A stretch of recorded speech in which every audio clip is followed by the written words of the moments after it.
My son-in-law threw a glass of expensive Merlot in my face and told me to go back to the bilge because I fixed a leaking faucet on his yacht.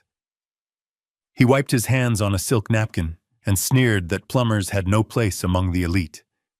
He didn't know that the only reason he was standing on that teak deck was because I allowed it. He didn't know that I wasn't a plumber. And he certainly didn't know that the 90-foot super yacht he was pretending to own actually belonged to me. My name is Victor Stone. I am 72 years old. And tonight I am going to teach my son-in-law a lesson that will cost him everything. Before I continue this story, please let me know where you are watching from in the comments below. Hit like and subscribe if you have ever had to stand up to someone who underestimated your worth. The humidity of Miami hung heavy over the marina, but on the aft deck of the Catherine's Dream, the air was conditioned by the ocean breeze and the smell of money. My son-in-law, Brad Sterling, was holding court. He stood in the center of a circle of men in Italian suits, gesturing wildly with a crystal flute of champagne. He looked the part of the Wall Street wolf he desperately wanted to be. His suit was tailored, his teeth were bleached a blinding white, and his laugh was too loud, echoing off the polished chrome railings. I stood in the shadows near the service bar wearing a faded gray polo shirt and work pants that had seen better days. I held a tray of empty glasses, trying to make myself invisible. Brad had flown me down from Ohio under the pretense of a family vacation, only to inform me upon arrival that I had to work to pay for my ticket. He told his guests I was a distant uncle who had fallen on hard times, a charity case he was generous enough to employ. I didn't correct him. I just watched. The disaster happened in a split second. Brad was leaning against the wet bar, trying to impress a man I recognized as Mr. Moretti, a heavy hitter in private equity, with a reputation for eating amateurs alive. Brad slammed his hand down on the marble counter to emphasize a point about leverage. The vibration was just enough. The golden swan neck faucet behind him, which I had noticed was loose earlier that morning, finally gave way. Water erupted. It wasn't a drip. It was a geyser. A high-pressure stream of cold water shot out horizontally, blasting directly into the chest of Mr. Moretti. The investor gasped, stumbling back as his $5,000 suit turned dark gray in an instant. The spray didn't stop there. It arced across the bar, soaking the hors d'oeuvres and drenching the expensive carpet. Panic ensued. The deckhands were young, hired for their looks rather than their seamanship, and they froze. Brad was screaming, "Turn it off! Somebody turn it off! You idiots! Do something!" He was flailing his arms, looking more like a drowning child than a captain of industry. Water was pooling rapidly around the electrical outlets of the DJ booth. I didn't think. I just moved. My body remembered the rhythm of crisis before my brain even processed it. I dropped the tray on a side table and stepped forward. The crowd parted for me not out of respect, but because I moved with the momentum of a freight train. I reached the bar, ignoring the water soaking my shirt. I didn't look for a shut-off valve under the sink. I knew the design of this yacht because I had approved the blueprints myself 10 years ago. The isolation valve was behind a decorative panel on the port side of the cabinet. I kicked the panel. Ideally, I would have pried it open, but there was no time. The wood splintered. I reached in my hand, finding the cold brass wheel by touch alone. My knuckles scraped against the rough fiberglass, but I clamped down and twisted. 1 turn, 2 turns. The geyser sputtered and died.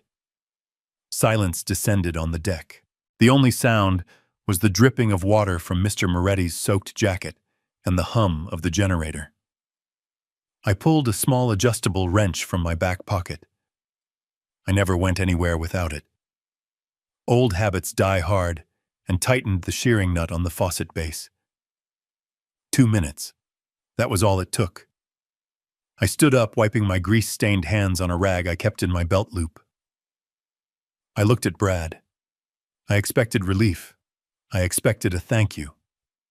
Instead, I saw pure, unadulterated hatred. His face was crimson, his veins bulging in his neck. I had just saved his party, but in doing so, I had exposed his incompetence. I had shown that the old man in the corner knew more about his ship than he did.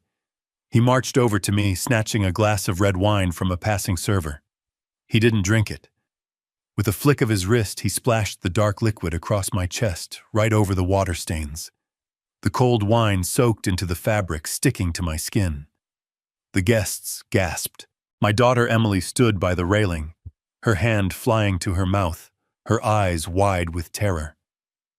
"Oops," Brad said, his voice dripping with sarcasm. "Looks like you're Dirty Vic. But then again, you're always dirty, aren't you?" I stood there, the wine dripping down my stomach. I didn't flinch. I didn't wipe it off.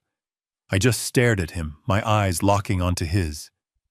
I have faced union strikes, hostile takeovers, and federal investigations. A boy with a temper tantrum was not going to break me. "You embarrassed me, Brad," hissed, lowering his voice so only I could hear, though the venom carried. "I told you to stay out of the way. You look like a sewer rat." "I fixed the leak, Brad," I said, my voice gravelly and low. "If I hadn't, you'd have an electrical fire on your hands right now." He laughed, a short, sharp bark. "You fixed a leak, congratulations. You did what people of your station are born to do. You're a plumber, Vic. That's all you are. That's all you'll ever be. And plumbers have no place here." He reached into his pocket and pulled out a crumpled $20 bill. He balled it up and threw it at my chest. It bounced off my wine-soaked shirt and landed in a puddle of water on the deck. "Take that for your trouble," he said loudly, performing for his audience. "And get below deck. Go to the bilge where you belong. I don't want to see your face until we dock." The bill lay there, soggy and pathetic. I looked at it. Then I looked at Emily. My little girl. The girl I had raised to be strong, to be independent. She was 32 years old, but in that moment she looked like a frightened teenager. She looked at her husband, then at me, and then she looked down at her shoes. She didn't say a word. She didn't step forward. She shrank into herself, terrified of the man she had married. That silence hurt more than the wine. It hurt more than the insult. My daughter was afraid. And that fear told me everything I needed to know about their marriage. I didn't pick up the money. I didn't say a word to defend myself. I simply nodded once, slowly. I turned my back on them, feeling the eyes of the investors boring into my wet shirt. I walked away from the party, past the stunned waiters, and headed toward the crew access door. As I walked down the narrow stairs into the belly of the ship, the noise of the party faded, replaced by the rhythmic thrum of the twin diesel engines. I took a deep breath, inhaling the scent of oil and salt. This was my element. Brad saw grease on my hands and saw a failure. He didn't know that 30 years ago these hands were covered in grease every single day when I was building stone logistics from a single rusted truck into a $2 billion empire. He saw a confused old man from Ohio. He didn't know that I had retired not because I was tired, but because after my wife Catherine died, the boardroom felt empty. I had transferred my assets into a complex web of trusts and shell companies to protect my privacy. I wanted a quiet life. I wanted to grieve. I let Brad believe I was living on Social Security because I wanted to know if he loved my daughter or if he loved the idea of an inheritance. Now I had my answer. I reached the bottom of the stairs and turned toward the crew mess, but I didn't stop there. I walked straight to the captain's quarters. The door was secured with a keypad. I didn't knock. I typed in a 6-digit code that only 3 people in the world knew: the manufacturer, the captain, and the owner. The lock clicked green. I pushed the door open. Captain Rodriguez was pacing the small room, his face red with fury. He was a big man, a former Navy SEAL who had been running my boats for 15 years. He stopped when he saw me, his eyes widening at the sight of the wine stain on my shirt. "Mr. Stone," Rodriguez said, his voice tight. I saw it on the monitors.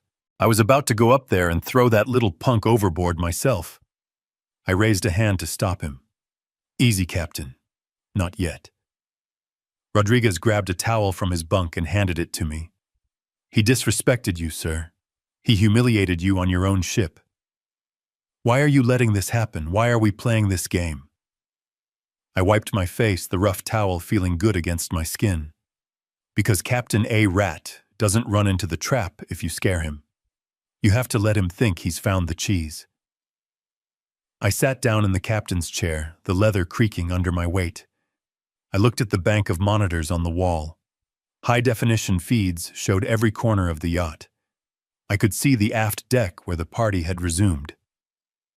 Brad was laughing again, his arm draped around Mr. Moretti's shoulder, likely spinning some lie to cover the awkwardness of the last 5 minutes. I need to know what he's doing. Rodriguez, I said, pointing at the screen. Oh, why is he here? Why did he tell me he rented this yacht for a family reunion? Rodriguez snorted, moving to the computer console. He didn't rent anything, sir. He thinks he's clever. He bribed the new port manager in Miami.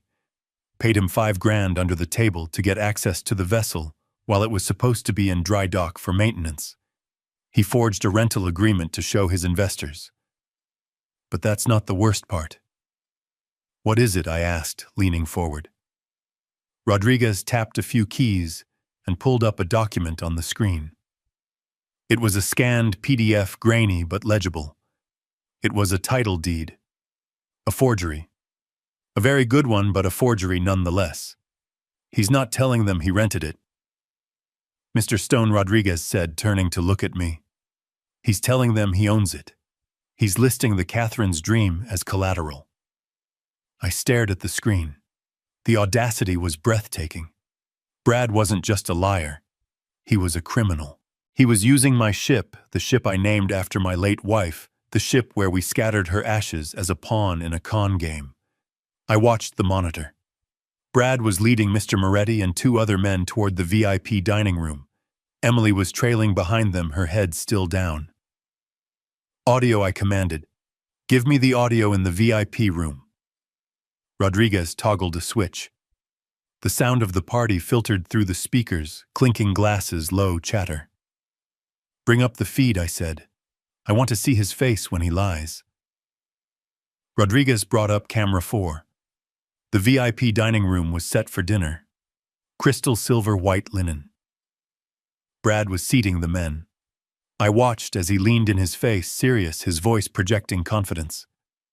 Gentlemen, Brad said, his voice coming through the speakers, crystal clear. I know the incident on the deck was unfortunate. Good help is so hard to find these days. But let's focus on why we are here. This vessel, this $25 million beauty, is just the beginning. It is the flagship of the lifestyle my fund provides.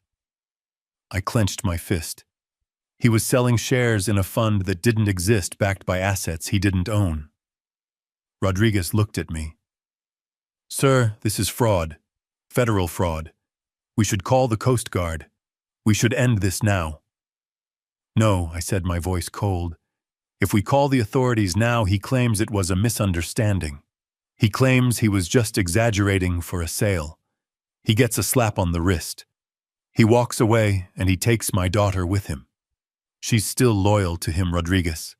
She's scared, but she's loyal. I need to break that loyalty. I need her to see him for what he really is. I stood up and walked to the small closet in the corner of the cabin. I opened it. Inside, hanging in plastic, was my tuxedo. I had kept it on board for the gala dinners Catherine and I used to host. It was a bespoke Brioni cut for my frame, timeless and intimidating. Beside it lay a pair of polished Oxfords. I'm going to go back up there, I said. Rodriguez looked confused. Sir, you want to join the dinner? Not as a guest, I said, a grim smile touching my lips. Brad told everyone I was working off my debt. He wants a servant. I'll give him the best servant he's ever had. I'm going to serve that table. I'm going to pour his wine. And I'm going to listen to every single word of his pitch. But Sir, Rodriguez protested. That is beneath you. Nothing is beneath me when it comes to protecting my family, I snapped. Find me a steward's uniform, something that fits, and get me a fresh earpiece. I want you on the line the whole time. Record everything. Every promise he makes, every lie he tells. Rodriguez nodded slowly, a grin spreading across his face. Yes, sir. 10 minutes later, I was no longer Victor Stone, the grieving widower. I was Vic, the help. I wore a white steward's jacket that was a size too tight across the shoulders and black trousers. I slicked my hair back. I looked in the mirror. The wine stain was gone, covered by the uniform. But the anger was still there, burning cold in my gut. I walked into the galley kitchen adjacent to the VIP dining room. The chef, a Frenchman named Luc, who had been with me for years, nearly dropped his ladle when he saw me. Monsieur Stone, he whispered. What are you doing? Play along, Luc, I whispered back. Tonight, I am just Vic. Brad needs wine poured. Give me the best bottle we have in the cellar, the Chateau Margaux, 1996. But monsieur, that is your private reserve. Exactly, I said. If he's going to hang himself, let him do it with the best rope money can buy. I took the bottle and a decanter. I stepped out into the dining room. The conversation stopped for a second as I entered, then resumed as they realized it was just the old man, just the plumber. I approached the table. Brad didn't even look at me. He held out his glass without turning his head. Pour, he commanded, and try not to spill it this time. I poured. The dark red wine swirled into the glass. I moved to Mr. Moretti. I poured for him. I moved to Emily. Her hand was trembling as she lifted her water glass. She looked up at me, her eyes pleading. Dad, please don't. Her eyes seemed to say, please just go. I didn't go. I stepped back into the shadows and waited. So Brad, Mr. Moretti said, taking a sip of the wine and raising his eyebrows in appreciation. You were telling us about the collateral. This boat is impressive, I'll give you that. But $5 million is a lot of liquidity to ask for on a bridge loan. What exactly are we bridging? Brad leaned forward, his confidence absolute. It's a development deal in Kentucky, Leo, industrial warehousing. The logistics sector is exploding. I have the land secured. I have the contracts with the shipping companies lined up. I just need the capital to break ground. Once the steel goes up, the value triples. I almost laughed out loud. Kentucky. Industrial warehousing. That was my industry. I knew every major player, every acre of developable land in the Midwest. Brad was parroting things he had heard me say years ago, but he was mixing them up using buzzwords he didn't understand. And the yacht, Moretti asked. It's free and clear. 100%, Brad lied, not even blinking. Title is in my name. No liens. I bought it cash last month from a Russian oligarch who needed to liquidate fast. Emily choked on her water. She coughed, covering her mouth with a napkin. Brad shot her a glare that was pure ice. You okay, honey? He asked, his voice sweet, but his eyes threatening. I'm fine, Emily whispered. Just went down the wrong pipe. Moretti looked at Emily, then back at Brad. He was a shark, and he smelled blood. He knew something was off, but the wine was good, the yacht was real, and greed is a powerful blinder. Show me the papers, Moretti said. I have them in the safe in the master suite, Brad said. We can sign after dessert. I stepped forward to refill Moretti's glass. As I leaned in, Brad kicked my shin under the table. It was a sharp, vicious kick with the heel of his shoe. I stumbled slightly, but didn't drop the bottle. Watch it, clumsy, Brad snapped. I retreated to the wall. My shin throbbed. I looked at the timestamp on the wall clock. It was 8:15 p.m. The signing was scheduled for 9:00 p.m. I had 45 minutes. I tapped the earpiece. Rodriguez, I whispered. Is the feed secure? We have it all, sir. Rodriguez's voice came back. Every word. He's committed wire fraud, bank fraud, and he's soliciting investment under false pretenses. Good, I said. Now check the public records for a Bradford Sterling in Kentucky. See if he actually owns any land. A pause. Sir, I'm already on it. I'm looking at the county clerk's database. There is no record of a Bradford Sterling owning property, but wait. What is it? There is a record of a lien application. He tried to take out a mortgage on a property. Oh, your property, sir. The Stone Distribution Center in Louisville. He tried to use a forged power of attorney to use your warehouse as collateral for a personal loan 3 weeks ago. The bank rejected it because the signature didn't match. The room seemed to tilt. It wasn't just the yacht. He had tried to steal my warehouse. He had tried to steal my life's work. And he had failed. That's why he was desperate. That's why he needed Moretti's $5 million. He was covering tracks. He was in a hole so deep he couldn't see the sky, and he was willing to sell me my boat and my daughter to climb out. I looked at Emily. She wasn't just scared. She was terrified. She knew. She had to know. I waited until the main course was served, lobster thermidor, Catherine's favorite. Brad was eating with gusto, talking about returns on investment. Excuse me, I said, stepping forward again. Brad stopped chewing. What do you want, Vic? I turned to Mr. Moretti. Sir, I believe you had a question about the engine specifications earlier. Moretti looked surprised that the help was speaking. Yes. I asked if she runs on MTU diesels. She does, I said. Twin MTU 16V 2000 M96L engines, 2,600 horsepower each, cruising speed of 22 knots, range of 3,000 nautical miles at 12 knots. She was refitted last year with zero-speed stabilizers to reduce roll at anchor. The table went silent. I recited the specs with the ease of a man who had paid the invoices for that refit. Brad's face went pale. How do you know that he demanded? I read the brochure in the lobby. I lied smoothly. I like machines. Moretti looked at me with new interest. You seem to know a lot for a... What did Brad say you were? A plumber I used to be, I said. Pipes are pipes, sir. Whether it's a toilet or a $25 million yacht, the principle is the same. Pressure goes in, pressure comes out. If there's a leak, the whole system fails. I held Moretti's gaze. I was sending him a message. There is a leak here. Brad stood up his chair, scraping loudly against the floor. That's enough. Vic, get out. Go to the kitchen. Stay there. I didn't move. Not immediately. I let the silence stretch for 5 seconds, long enough to make Brad sweat, long enough to make Moretti wonder why the owner of the yacht couldn't control his own uncle. Then I nodded. Enjoy your dinner, gentlemen. I walked into the kitchen. The door swung shut behind me. I leaned against the counter, my heart hammering, not from fear, but from adrenaline. Luc looked at me. Monsieur, it's time, Luc. Clear the kitchen.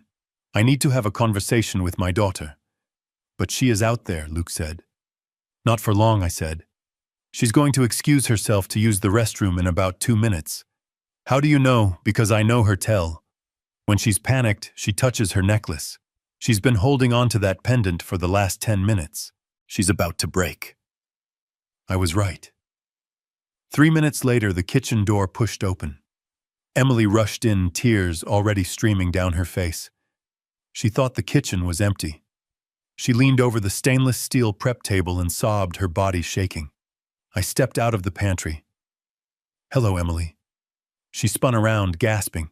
Dad, you shouldn't be here. Brad will kill you if he finds you talking to me.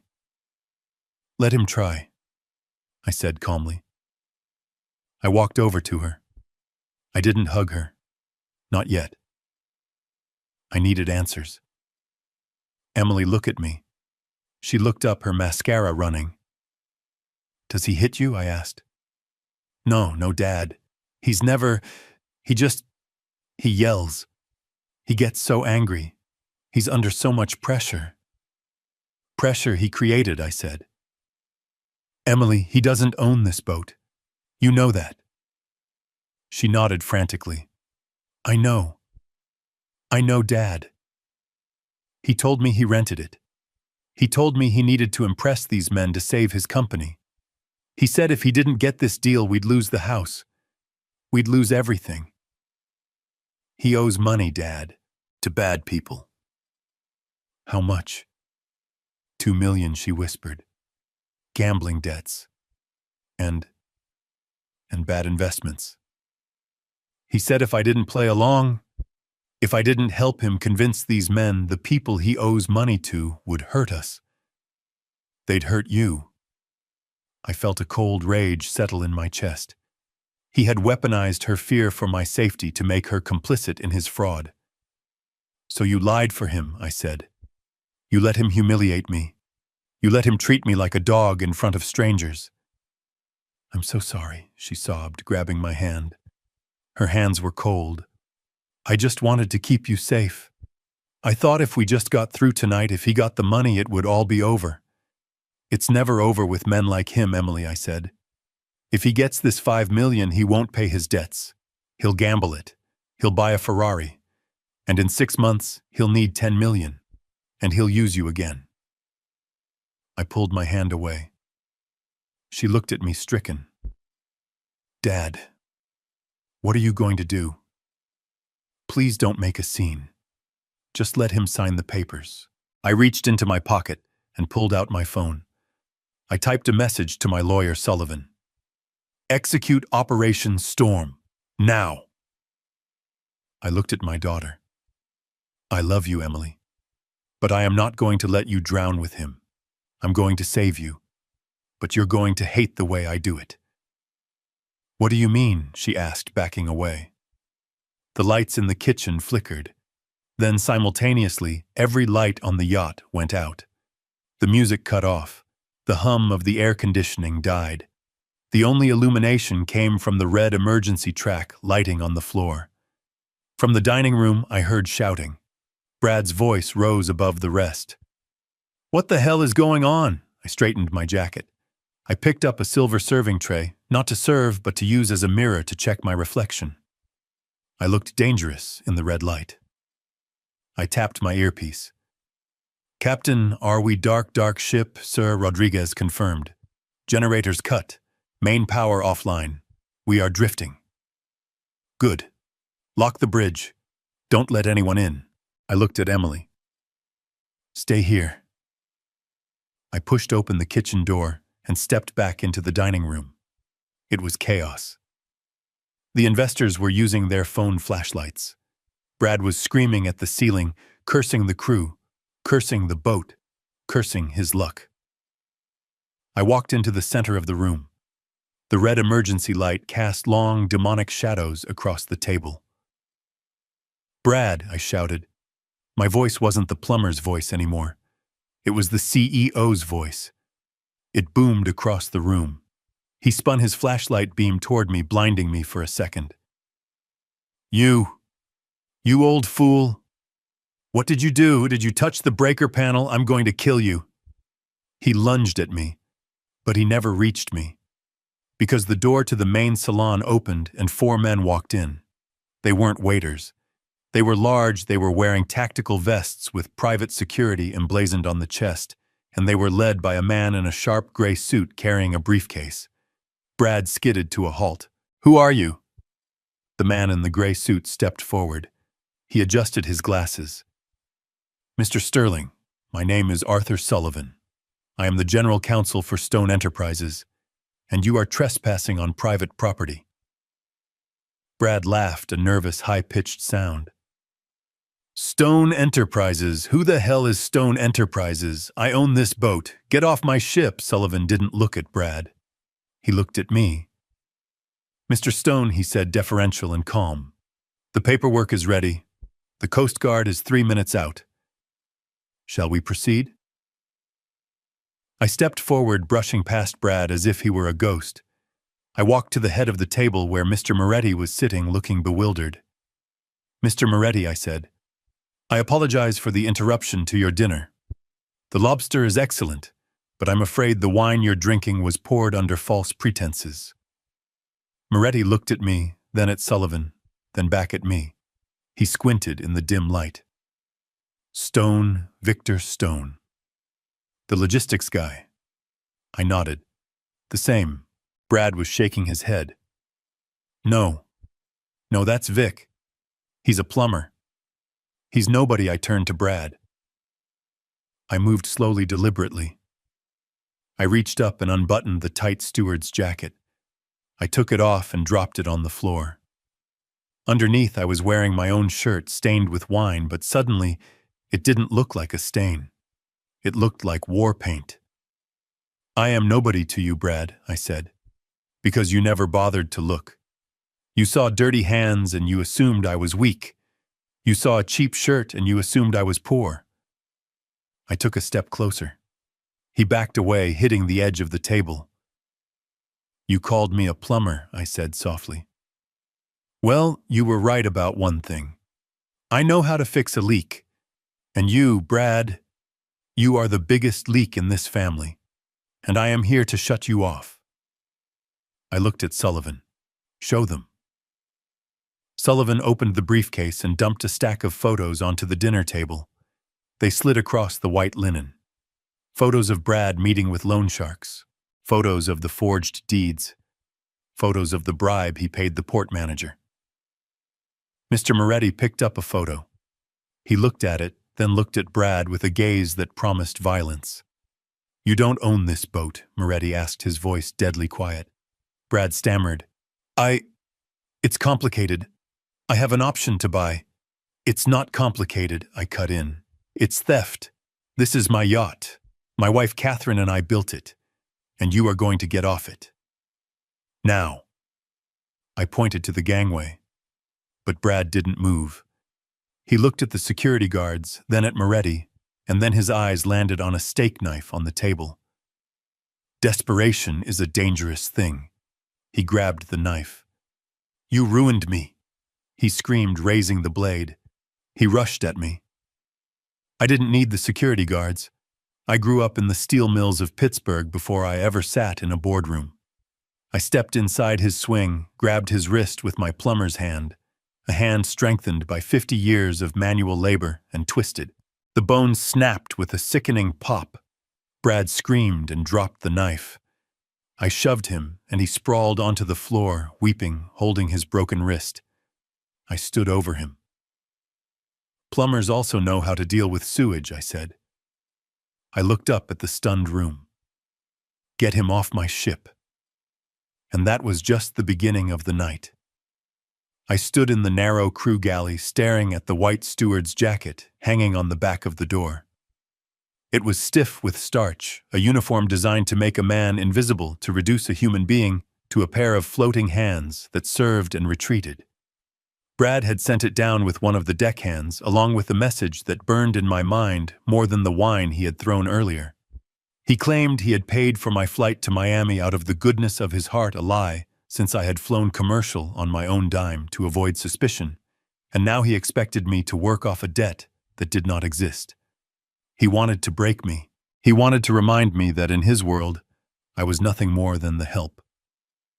I took off my stained polo shirt, folding it carefully, and squeezed my broad shoulders into the tight white jacket.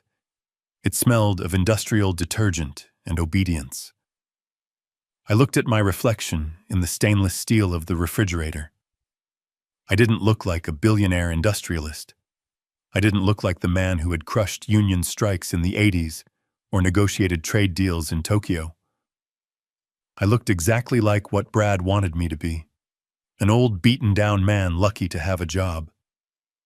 I buttoned the collar, feeling it choke me slightly, and grabbed a heavy crystal decanter of red wine. This was my stage now. If he wanted a performance, I would give him one he would never forget. Walking out onto the aft deck was like stepping into a different world. The sun had set, and the yacht was bathed in soft amber mood lighting. The humidity had broken, leaving a perfect crisp evening air that carried the scent of salt water and expensive cigars. Brad had moved his guests to the formal dining table on the upper deck, a slab of polished teak set with silver cutlery that glistened under the lights. He sat at the head of the table, leaning back in his chair, with the arrogance of a king on a throne he had stolen. Emily sat to his right, looking small and fragile in the designer dress he had likely forced her to wear. I approached the table silently, the thick carpet muffling my footsteps.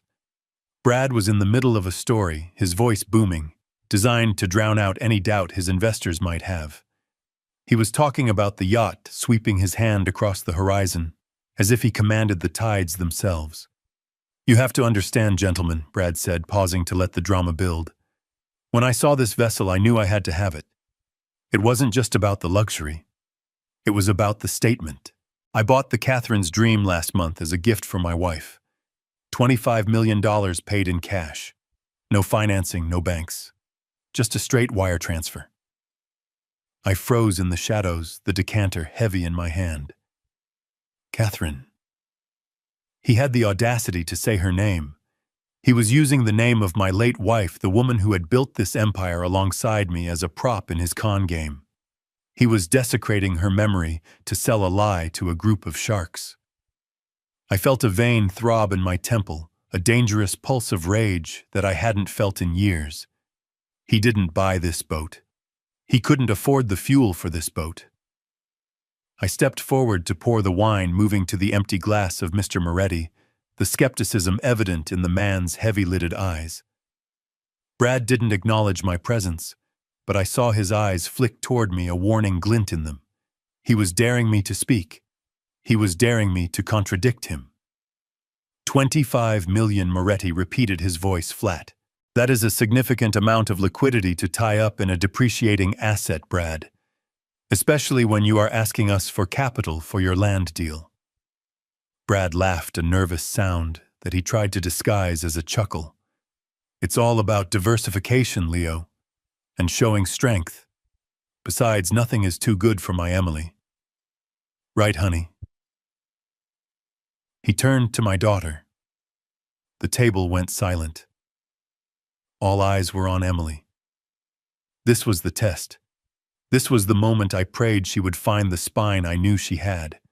I prayed she would stand up, throw her napkin on the table, and expose him for the fraud he was. I was pouring Moretti's wine, my hand steady as a rock, but my soul was trembling. Emily looked up. Her eyes met mine for a fraction of a second. I saw terror there. Not just nervousness, but a deep primal fear.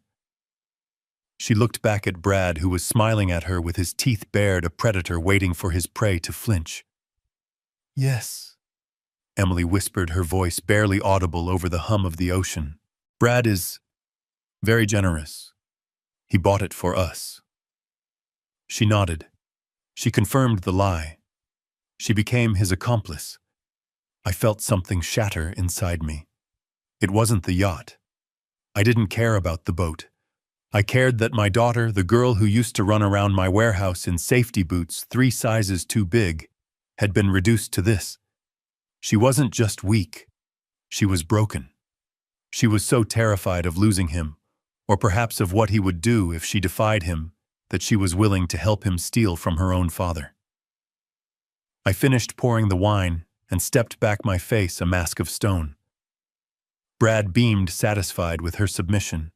He turned back to Moretti, his confidence renewed. "See," Brad said, "we are fully committed. This lifestyle is what our investors can expect." Moretti took a sip of the wine, swirling it in the glass. He was a smart man. He knew something didn't add up. He looked around the deck, his eyes landing on the brass fittings, the teak flooring, the immaculate condition of the vessel. "It is a beautiful machine," Moretti conceded. "I'm a bit of a nautical enthusiast myself." "What are you running down below MTU series?" Brad blinked. He froze his wineglass halfway to his mouth. The question was technical. It required knowledge, not charisma. It required facts. Brad looked at the captain's door, then back at Moretti. "Oh, you know," Brad stammered, waving a hand dismissively. "The big ones. Top of the line. German engineering. Very powerful." Moretti frowned. That wasn't an answer. That was a deflection. "Are they the 2000 series or the 4000? What's your cruising speed at full load?" And I noticed you have zero-speed stabilizers. Are those gyro or fin? Brad opened his mouth, but nothing came out. He was drowning in plain sight. He looked at Emily, but she was staring at her plate. He looked at the other investors who were watching him with growing suspicion. A man who spends $25 million on a toy usually knows what batteries it takes. Twin MTU 16V, 2000 M96L. Engines, I said. My voice cut through the silence, deep and authoritative. It wasn't the voice of a servant. It was the voice of the owner. Brad's head snapped toward me. His eyes widened in shock and fury. I continued ignoring him, looking directly at Moretti. They produce 2,600 horsepower each. We cruise at 22 knots, top out at 26. And the stabilizers are fin, sir. Quantum zero speed. They keep her steady even in a force 6 gale. Moretti turned to me, and his eyebrows raised in genuine surprise. He looked at my cheap uniform, then at my face, seeing the knowledge etched there. Is that so? Moretti asked. You seem to know a lot about the mechanics for a waiter. I served on the refit crew, I lied smoothly, keeping my gaze level. I know every bolt in her hull. Brad's face turned a shade of purple I had never seen before. He stood up abruptly, his chair screeching against the deck. He grabbed the wine bottle from the table, his knuckles white. That's enough, he barked. Vic, you're drunk. You don't know what you're talking about. Get back to the kitchen. Now. He moved toward me, using his body to block Moretti's view of me under the cover of the tablecloth as he leaned in to grab the bottle I was holding. He drove the heel of his Italian loafer into my shin. It was a vicious, calculated kick meant to cause maximum pain without making a sound.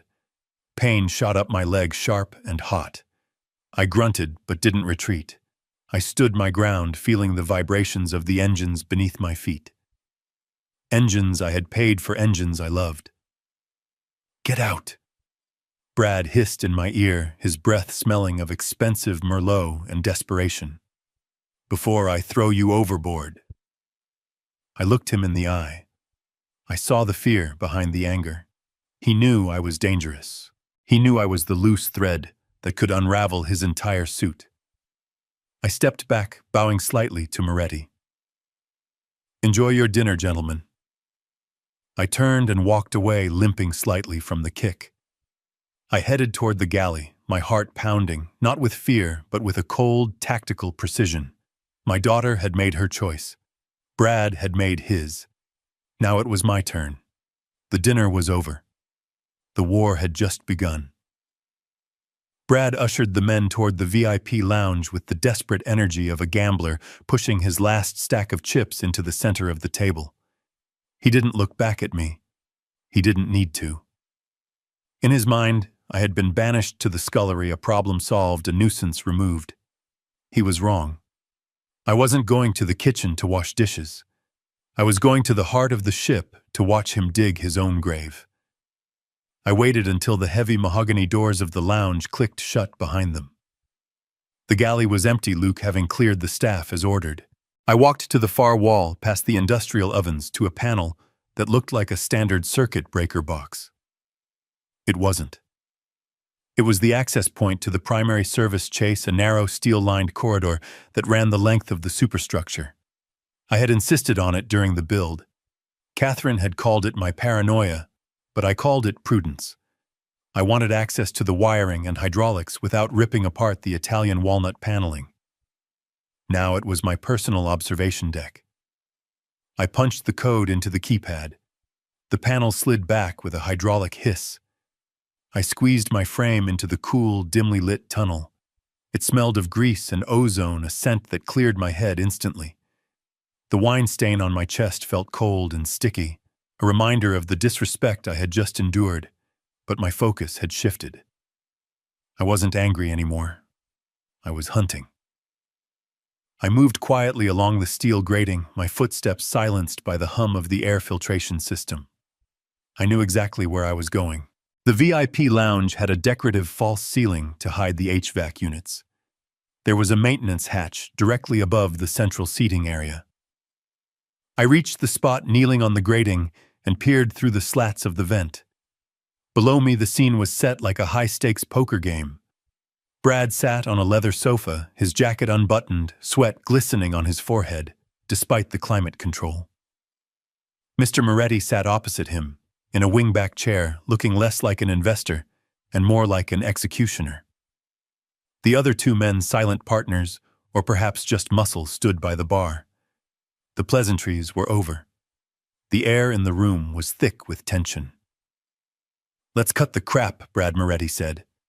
His voice drifted up through the vent, amplified by the acoustics of the ductwork.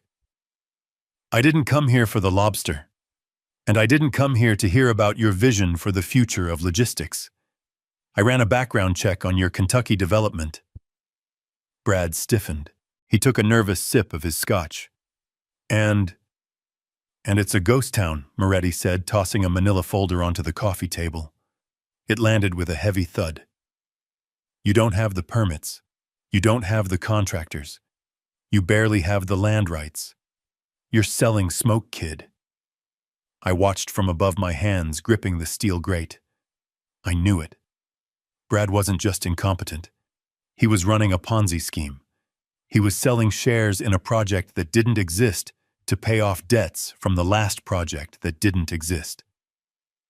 Brad leaned forward, his voice dropping to a conspiratorial whisper. "Leo, listen. The permits are a formality. I have a guy in the zoning office. The capital you provide. It greases the wheels. That's how business is done. You know that. Once the $5 million hits the account, the bulldozers roll." Moretti laughed, a dry, humorless sound. "You think I'm stupid? You need $5 million to pay off the Russians you borrowed from last year. I know about the debts in Vegas. I know about the margin calls on your personal accounts. You're drowning, Brad." Brad's facade cracked. He slumped back, running a hand through his hair. "Okay. Fine. I have cash flow issues. Temporary issues. But the asset value is real. Once the logistics center is up, we're talking a 10-time return. I just need a bridge. A lifeline." Moretti leaned in, his eyes predatory. "I don't do lifelines. I do acquisitions. I'll give you the $5 million, but not for shares in some imaginary dirt pile in Kentucky.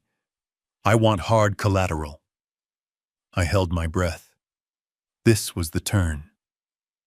Brad swallowed hard. "What do you want?" Moretti looked around the room, his gaze sweeping over the custom joinery, the art on the walls, the sheer opulence of the vessel. "I want this. I want the boat." Brad blinked. "The yacht, but it's worth $25 million. You're only lending me $5 million. Consider the rest interest," Moretti said coldly. "High risk, high reward. You sign over the title to the Catherine's dream as collateral. You default on a single payment, you miss a single deadline, and she's mine. I sail her out of here, and you never see her again." I felt a surge of adrenaline so sharp it was painful. He was gambling with my wife's legacy. He was putting Catherine's name on a chopping block to save his own skin. This yacht wasn't just an asset to me. It was the place Catherine and I had spent our final happy years. It was where we had escaped the noise of the world. To Brad, it was just a poker chip. Brad hesitated. He looked at the folder on the table. He looked at Moretti. I could see the wheels turning in his head. He knew he didn't own the boat. He knew he had forged the title. If he signed that contract, he wasn't just committing fraud. He was signing a death warrant. If Moretti found out the title was fake after handing over the cash, he wouldn't sue Brad. Men like Moretti didn't sue. They made people disappear. But desperation is a blinder. Brad was terrified of the Russians, terrified of losing his status, terrified of the house of cards falling down right now. He figured he could lie his way through one more day. "Okay," Brad whispered. "Okay. I'll do it." Moretti snapped his fingers. One of the standing men placed a document on the table. It was thick, a loan agreement with a lien attachment. "Sign it," Moretti said, "and give me the title." Brad reached into his briefcase and pulled out the forged deed. He placed it on the table next to the contract. My hand went to my pocket, gripping my phone. I needed to stop this, but I needed him to sign. I needed the act to be complete. Attempted fraud was one thing, executed fraud was another. Brad picked up a pen. His hand was shaking so badly he had to steady it with his other hand. "You're making a smart move, Leo," Brad said, his voice trembling. "This boat, she's solid." "She's mine now, kid," Moretti said. "Unless you pay, which we both know you won't." Brad signed. The scratch of the pen on paper sounded like a gunshot in the silence of the vent. He signed my yacht away to a loan shark. He signed my memories away. Moretti smiled, a shark showing its teeth. He reached for the contract. I had seen enough. The betrayal was absolute. He wasn't just a bad husband to Emily. He was a parasite eating the host from the inside out. He had just sold something priceless for $5 million of blood money. I pulled back from the vent, my knees aching on the steel. I had the evidence. I had the witness in Captain Rodriguez recording the feed. Now I had the weapon. I crawled backward down the tunnel, moving faster now. The anger had crystallized into a cold, hard resolve. Brad thought he was playing a game of finance.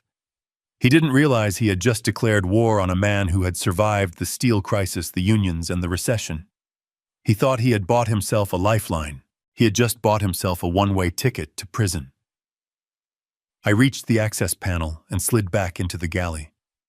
Luke was waiting, looking anxious.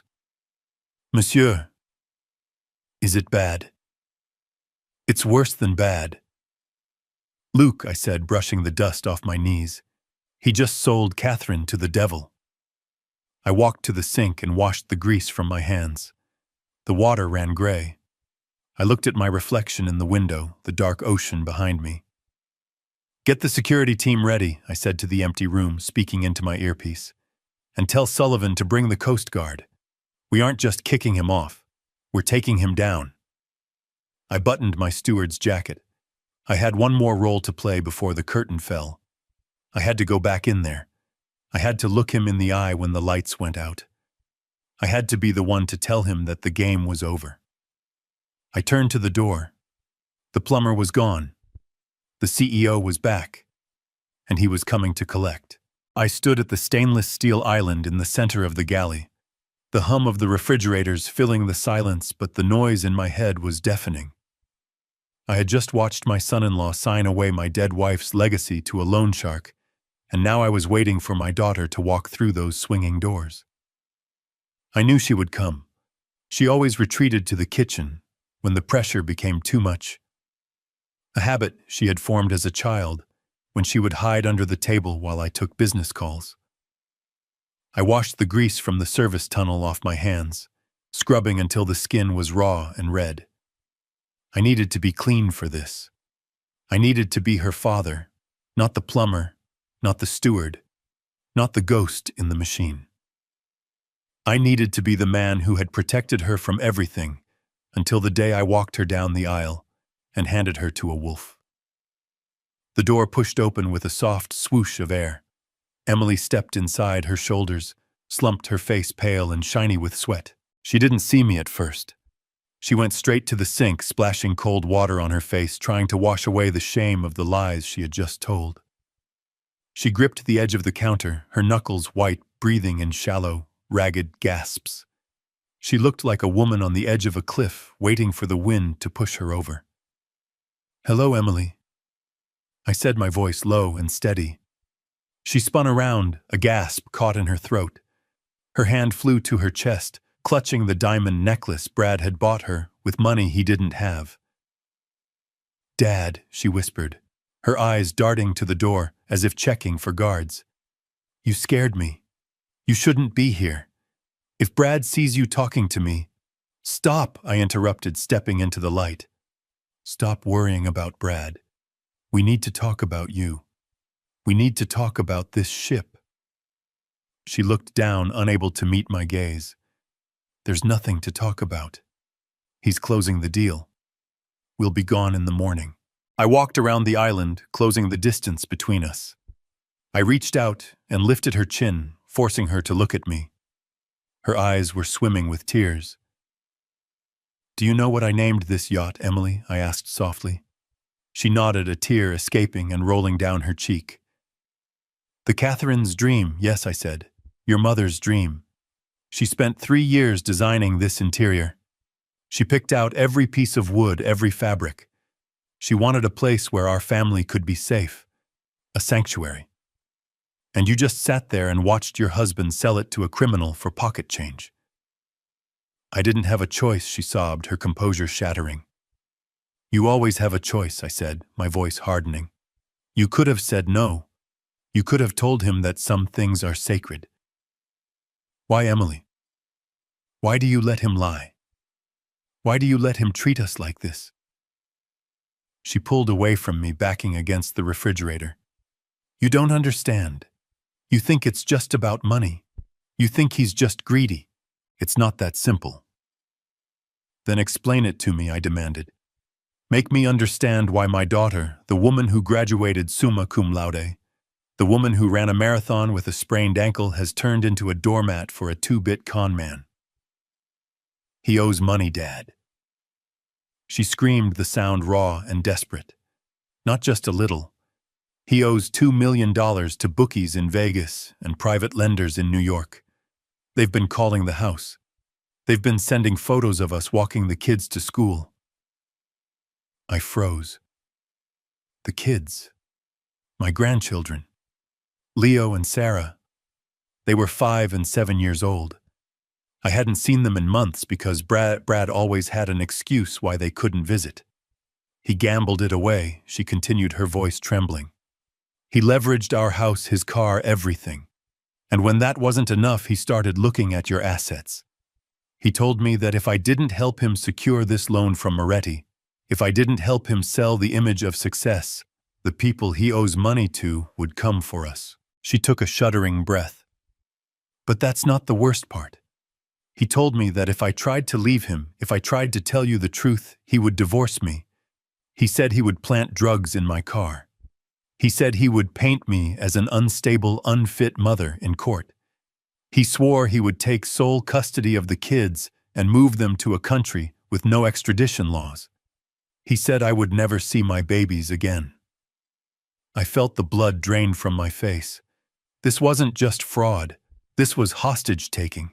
He was holding my grandchildren as collateral against my daughter's silence. He had weaponized her motherhood, the most primal instinct she possessed, to turn her into his accomplice. I looked at her, really looked at her, and I saw the bruises on her soul. She wasn't weak. She was enduring torture to protect her children. She was carrying a mountain on her back, terrified that if she stumbled, it would crush her babies. So you were going to let him sell the yacht? I said. My anger shifting from her to him. A cold, lethal focus took hold of me. I had to, she pleaded, grabbing my hands. Dad, please, just let him sign the papers. Let him get the money. He promised this is the last time. He said 5 million clears the debts and leaves enough to start over. If you stop him now, if you humiliate him in front of Moretti, he'll snap. He'll destroy everything. He'll take the kids. I'll die, Dad. I will literally die if I lose them. She squeezed my hands, her fingernails digging into my palms. Please, be the plumber tonight. Be the nobody he thinks you are. Swallow your pride. For me, for the kids, just let him win this one. I looked down at her hands. They were shaking. She was asking me to sacrifice my dignity, my property, and my wife's legacy to feed a monster, in the vain hope that the monster would eventually be full. But I knew something she didn't. I knew men like Brad. I had fired dozens of them. I had crushed them in business deals. They never stopped. The hole inside them was bottomless. 2 million would become 5. 5 would become 10.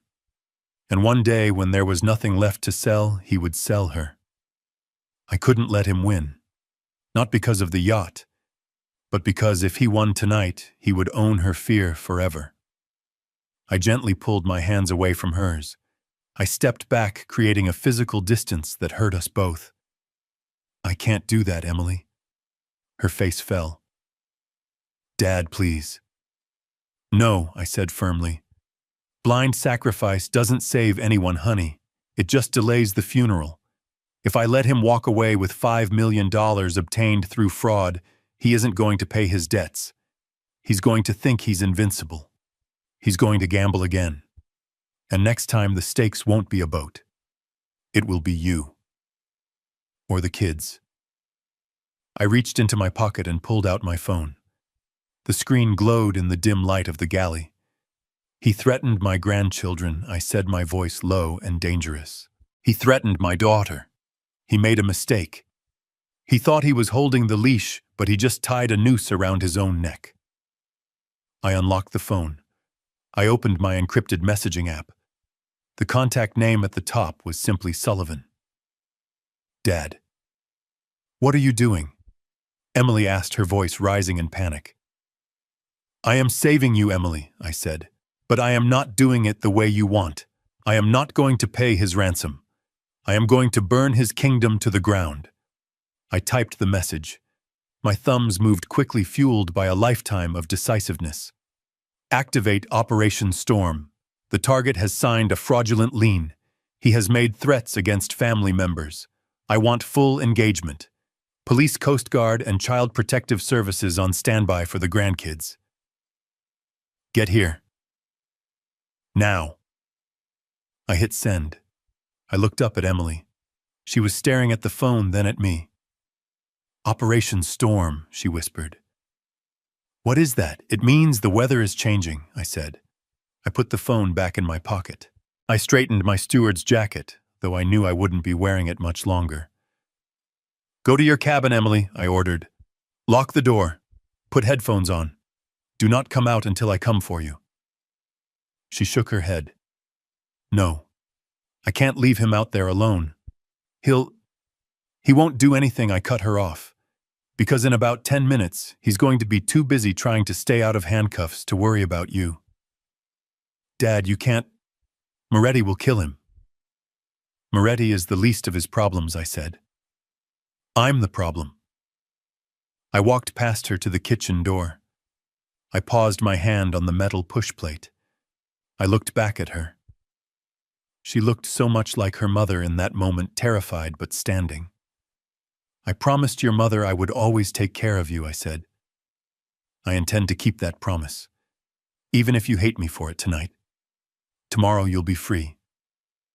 I pushed the door open and stepped out into the corridor. The sound of laughter drifted from the dining room. Brad was celebrating. He thought he had pulled it off. He thought the old man was in the bilge and the wife was in his pocket. He was about to find out that the plumber didn't just fix leaks. Sometimes he tore the whole piping system out of the wall. I walked down the corridor that connected the galley to the main salon, my footsteps heavy and deliberate against the plush carpeting. The sounds of the celebration drifted toward me, a cacophony of clinking crystal, the low hum of expensive jazz from the sound system, and the boisterous, arrogant laughter of my son-in-law. Brad was in his element, or at least the element he felt entitled to. He had the signed contract in his hand, or close enough to it, and he believed he had successfully leveraged my dead wife's legacy to buy himself another 6 months of pretending to be a master of the universe. He thought he had won. He thought the old man was scrubbing pots, and his wife was cowed into submission. He didn't know that the ground beneath his feet was about to vanish. I stopped in the shadows of the doorway, just out of sight. The dining room was bathed in the warm golden glow of the chandeliers. The investors were relaxed now, the tension of the negotiation replaced by the satisfaction of a deal closed. Moretti was lighting a cigar, the flame illuminating his shark-like grin. Brad stood at the head of the table holding a bottle of champagne like a trophy. To partnership, Brad announced, his voice booming with false bravado. To vision. And to the Catherine's dream, the vessel that is going to carry us all to the next level. He raised his glass. The investors raised theirs. It was a tableau of greed, a perfect snapshot of men who thought they owned the world. I reached into my pocket and tapped the screen of my phone once. It was the signal. The darkness didn't fall gradually. It slammed into the room. With a heavy mechanical clunk that vibrated through the hull, the main breakers tripped. The chandeliers died instantly. The jazz music cut out mid-note, leaving a silence that was sudden and violent. The ambient deck lights, the navigation displays, the air conditioning, everything vanished in a heartbeat. For a second, there was absolute blackness. Then the emergency system kicked in. The room was bathed in a harsh crimson glow from the low-level safety lights running along the floorboards. The golden warmth was gone, replaced by a submarine red that made the shadows long and sharp. It turned the faces of the men at the table into ghoulish masks. Panic is a smell, and it filled the room instantly. "What the hell?" one of the investors shouted, jumping up and knocking his chair over. Moretti remained seated, but the lighter in his hand froze. He looked around, his eyes narrowing. This wasn't a blown fuse. This was a shutdown. Brad lowered his glass, his face illuminated from below by the red light, making him look demonic and terrified all at once. "It's nothing," Brad stammered, his voice pitching up an octave. "Just a glitch. The generator probably just cycled. It happens. Old boat, you know." He was lying, and he was lying badly. The Catherine's dream was not an old boat. Her electrical systems were state-of-the-art, redundant, and meticulously maintained. I had spent a fortune ensuring that the power never failed because Catherine hated the dark. "Stay calm, everyone," Brad yelled, trying to regain control of the room. "I'll get the captain. Someone probably just kicked a cord." Then the speakers crackled. It wasn't the smooth, high-fidelity sound of the jazz playlist. It was the raw, static-laced feed of the public address system, a sound that commanded attention.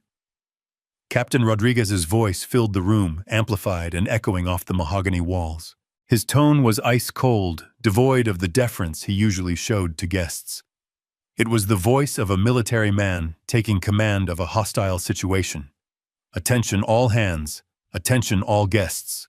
This is Captain Rodriguez speaking from the bridge." Brad looked up at the ceiling speakers, his mouth open. "What is he doing?" Brad hissed. "Why is he on the PA? We have a security breach." Rodriguez continued, his voice steady and unyielding. "I have received direct orders from the vessel's owner to terminate this voyage immediately. The vessel is now on lockdown." The word owner hung in the air like a guillotine blade. Brad dropped his champagne glass. It shattered on the floor, but nobody cared. "What did he say?" Moretti asked, his voice low and dangerous. He stood up slowly, the cigar falling from his hand. He said, "The owner." "I thought you were the owner, Brad." "I am," Brad screamed, spinning around to face Moretti, sweat visible on his forehead in the red light. "I am the owner." The captain is confused. He's been drinking. I'm going to fire him.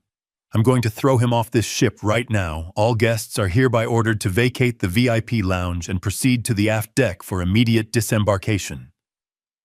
Rodriguez's voice boomed again, ignoring Brad's outburst.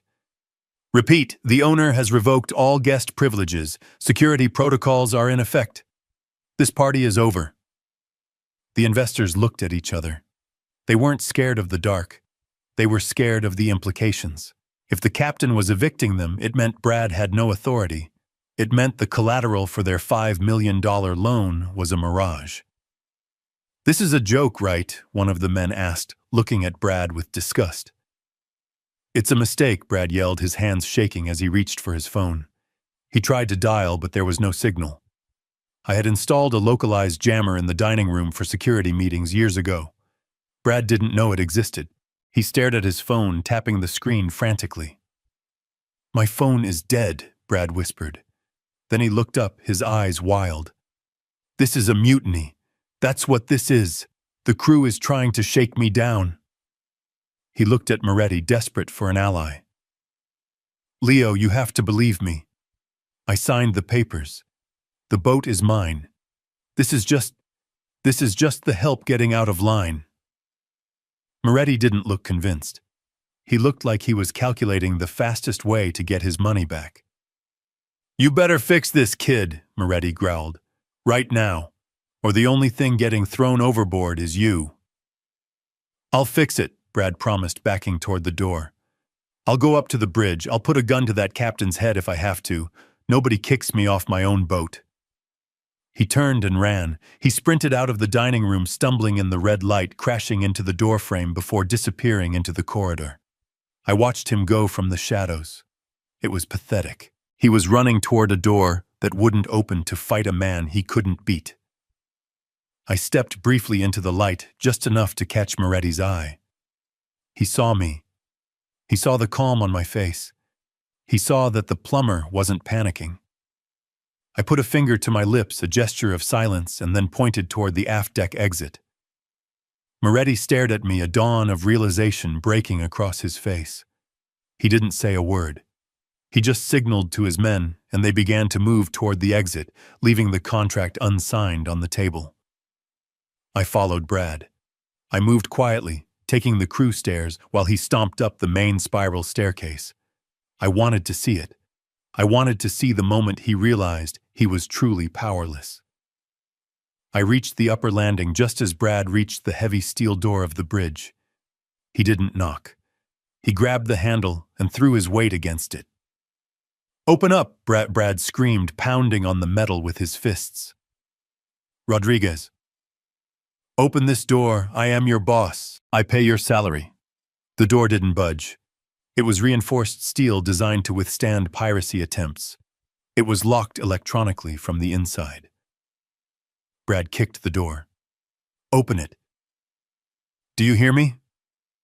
I'm going to ruin you. I'm going to make sure you never sail a dinghy again, Hollins from the other side. Rodriguez didn't even dignify him with a response via the intercom. Brad leaned his forehead against the cold metal, panting. He turned around, sliding his back down the door, until he was sitting on the floor. The red emergency lights hummed. He looked down the hallway, his eyes wide and manic. He looked like a child who had been locked out of his house. Where is everybody? He whispered to the empty air. Emily, Vic. He scrambled to his feet. He needed someone to blame. He needed a target. He couldn't get to the captain, so he would go for the weakest link. He would go for the old man. Vic, he shouted, his voice echoing down the stairwell. Where are you, you useless old leech? Did you do this? Did you break the fuse box? He started running down the stairs, heading back toward the main deck. He was spiraling. He was going to check the breaker panel. He was going to try to be the hero who turned the lights back on. I stepped out of the shadows at the top of the stairs and watched him descend. He didn't see me. He was too busy screaming my name. I checked my watch. Sullivan would be boarding in exactly 2 minutes. The Coast Guard cutter was already visible through the portholes, its blue lights flashing against the dark waves, adding a strobe effect to the red emergency glow inside. Brad reached the bottom of the stairs and turned toward the utility closet where the main breakers were housed. He ripped the door open. I listened. I heard the click of switches being thrown. Click, click, click. Nothing happened. The breakers weren't tripped. The power had been cut from the command override in the bridge. No, no, no, I heard Brad sobbing. He was slamming his hand against the panel. Why won't it work? He backed out of the closet, his hands in his hair. He looked around the darkened salon. The investors were gone, having heeded the captain's order. The crew had vanished into their quarters. He was alone on a 90-foot yacht that was dead in the water. I am the owner, he screamed into the darkness, his voice cracking. This is mine.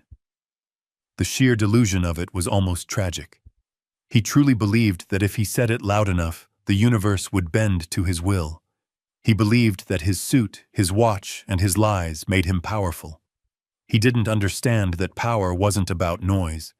Power was about control, and he had lost control of everything. I walked down the stairs, my steps slow and rhythmic. I stopped 5 feet behind him.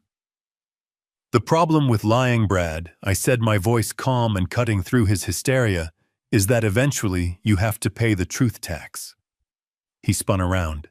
He couldn't see my face clearly in the red gloom, just the silhouette of a man standing tall. Vic, he breathed. Fix it. You're a plumber. Fix the lights. Fix them now and I'll give you $1,000. I shook my head. I stepped forward, letting the red light illuminate my face. I wasn't smiling. I can't fix this, Brad, I said, because nothing is broken. The ship is doing exactly what I told it to do. He blinked, confusion warring with his anger. What? What did you say? I said I didn't fix the lights, I replied. Because I'm the one who turned them off. And then the main salon doors blasted open. The wind from the ocean rushed in, carrying the sound of sirens and the heavy tread of boots. Sullivan walked in, flanked by security. Brad looked at them, then at me. It's over, I said. And for the first time that night, Brad Sterling stopped screaming. The emergency lights bathed the salon in a blood-red haze, casting long, distorted shadows against the mahogany walls. But the chaos had settled into a tense, vibrating standoff. Sullivan's security team, 4 men built like linebackers in tactical vests, had formed a perimeter around the room, their presence silent and intimidating.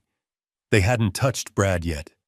They were simply containing him, letting him stew in his own confusion and rising panic. Brad was backed against the wet bar, his chest heaving, his eyes darting from the guards to Sullivan, trying to find an angle, a loophole, a way to talk his way out of the corner he had painted himself into. He still thought this was a negotiation. He still thought he was the smartest man in the room. I stepped back into the shadows of the corridor, leaving Sullivan to hold the floor for a moment. I needed to shed the skin of the servant. I needed to bury the plumber and resurrect the Titan. I slipped into the captain's quarters, where Rodriguez had laid out the garment bag. My hands, still slightly trembling from the adrenaline of the confrontation in the dark, moved with practiced efficiency.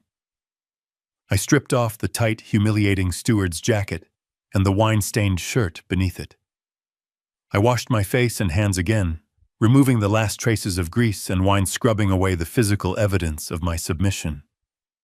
I pulled the Brioni suit from the bag.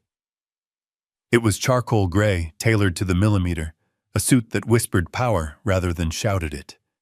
As I buttoned the crisp white shirt and knotted the silk tie, I felt a transformation take hold. I stood straighter. The ache in my shin from Brad's kick faded into background noise. I wasn't just an old man anymore. I was the institution. I was the bank. I was the gavel coming down. I walked back out into the corridor. Sullivan saw me coming and nodded to the guards. They stepped aside, clearing a path to the center of the room, where the glass coffee table sat like an altar. I stepped into the light. The effect was immediate. The room went dead silent. Even Brad, who had been muttering threats under his breath, froze. He blinked his eyes, trying to reconcile the image of the disheveled, subservient old man he had abused all weekend with the figure standing before him now. I adjusted my cuffs, the gold cufflinks catching the red light. I looked at him not with anger, but with the clinical detachment of a surgeon looking at a tumor that needed to be excised. Brad let out a short, incredulous laugh, a sound that cracked in the middle. He pushed himself off the bar, pointing a shaking finger at me. "Look at this," he sneered, his voice dripping with a toxic mix of fear and mockery. "The old man is playing dress-up. What is this, Vic? Did you raid the guests' closets? You think putting on a fancy suit makes you one of us?" He took a step toward me, his arrogance fighting a losing battle against his survival instinct. "You look ridiculous," he spat. "You're a plumber in a tuxedo, a clown. Get out of here before I have you arrested for theft." I didn't say a word. I didn't have to. I simply reached out and took the thick, leather-bound dossier that Sullivan was holding. It was heavy, filled with the forensic accounting of Brad's life, every lie, every forged signature, every stolen dollar. I held it over the glass table for a second, letting the weight of it hang in the air. Then I dropped it. The sound was like a gunshot. Thud. The glass didn't break, but it vibrated, the sound echoing through the hull of the ship. The dossier slid across the surface and came to a stop inches from Brad's hand. "Bradford Sterling," I said, my voice low, resonant, and filling the room without the need to shout. "You are not in a position to arrest anyone. In fact, you are currently the subject of 3 separate federal investigations." Brad stared at the folder. He didn't touch it. He looked like he was afraid it might bite him. "What is this?" he whispered. That I said, walking slowly around the table, closing the distance between us, "is the end of your road." Inside that folder is a paper trail that connects you to wire fraud, embezzlement, maritime document forgery, and grand larceny. We have the bank records from the offshore accounts you tried to hide. We have the surveillance footage of you meeting with the loan sharks. We have the testimony of the notary you bribed to forge the power of attorney on my warehouse. Brad's face went ashen. He looked at Sullivan, then back at me. "No, that's impossible. You're lying. You're just a crazy old man." I stopped directly in front of him. I was close enough to smell the sour scent of his fear sweat. "Am I asked. "Or am I the man who has been paying your mortgage for the last 3 years because my daughter was too proud to tell me you were broke? Am I the man whose signature you spent weeks practicing so you could try to steal the very roof over my head?" I turned away from him, dismissing him as a threat. I looked toward the corner of the room where Mr. Moretti was standing. The loan shark had not fled. He was watching, his eyes calculating, his hand resting near the inside of his jacket. He was a predator, and he recognized another apex predator when he saw one. "Mr. Moretti," I said, acknowledging him with a nod. Moretti stepped forward, his gaze flickering from me to the sobbing mess that was my son-in-law. "You have a lot of security for a family dispute, Mr. Stone." "It's not a dispute," I corrected him. "It's a foreclosure." I picked up the forged title deed from the table, the one Brad had tried to sign just minutes ago. I held it up. "You were about to lend this man $5 million against a parcel of land in Kentucky, and this vessel," I said. Moretti nodded slowly. "That was the deal." I ripped the document in half. The sound of tearing paper was sharp and final. "The land in Kentucky," I said, tossing the pieces onto the floor, "sits in the heart of the Bluegrass Industrial Park. It is 300 acres of prime logistics real estate. And it does not belong to Bradford Sterling. It belongs to Stone Enterprises. It has been in my portfolio since 1985. Moretti's eyes narrowed. He looked at Brad. "Is that true, kid?" Brad was hyperventilating. "Leo, listen. I have an option. I have a letter of intent." I cut him off. "He has nothing. He has a delusion." I walked over to the wall and placed my hand on the mahogany paneling of the ship. I felt the vibration of the hull, the soul of the vessel. "And this yacht," I said. My voice softening just a fraction, the emotion finally bleeding through the steel facade. "You asked him about the engines. You asked him about the stabilizers. He couldn't answer you." I turned back to Moretti. "He calls it an asset. He calls it collateral. But that's not what this is." I pulled my wallet from the inside pocket of my suit. I took out a small, worn photograph. It was a picture of Catherine and me on the day we launched this boat. She was breaking a bottle of champagne against the hull, her laugh captured forever in the frame. Her name was Catherine. I said, my voice thick with a grief I usually kept hidden. She was my wife for 40 years. She came from nothing, just like me. We built this life with our bare hands. She designed every inch of this ship. It was her joy, it was her dream. I held the photo up so Moretti could see it. "This ship is named the Catherine's Dream," I said. "And I am Victor Stone. I am the owner. I am the builder. And I am the man who is going to ensure that you never see a dime from my son-in-law because he has nothing to give you but lies." Moretti looked at the photo, then at me. He looked at the suit, the bearing the absolute certainty in my eyes. He realized he had almost been conned, but he also realized he was in the presence of someone he couldn't intimidate. He nodded, a slow, respectful gesture. "I believe you, Mr. Stone," Moretti said. He turned his cold, dead eyes toward Brad. Brad whimpered. He backed into the corner, sliding down the wall until he was crouching on the floor. He looked small. He looked broken. Sullivan stepped forward. "The police are waiting on the dock, Mr. Stone. They have the warrant." "Good," I said. I looked down at Brad. "You told me to go to the bilge," I said. "You told me plumbers have no place here. Well, Brad, you're right. I'm leaving. But you're going to a place much darker than the bilge. And unlike this ship, there's no view and there's no way out." I signaled to the guards. "Get him up." The silence in the salon was heavy, a physical weight that pressed down on everyone, broken only by the rhythmic slapping of the waves against the hull. Mr. Moretti stood motionless, holding the photograph of Catherine and me, his eyes moving from the grainy image to my face. I saw the recognition dawn on him, a slow realization that transformed his expression from suspicion to a strange kind of reverence. He wasn't looking at a steward anymore.